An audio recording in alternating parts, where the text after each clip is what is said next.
নমস্কার। এটা হচ্ছে মুসুর ডালের বড়া, আলুর চোখা।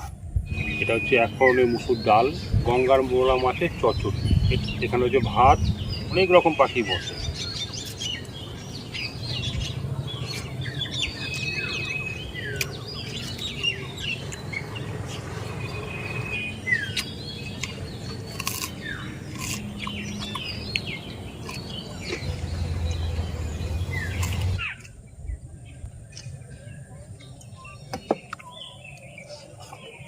এই খাবার একমাত্র ঘরোয়া পরিবেশেই পাওয়া যায়।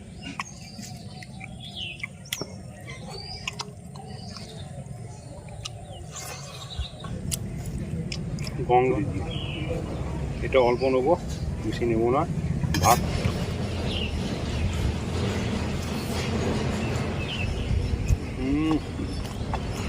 হেভি হচ্ছে, হেভি। নমস্কার।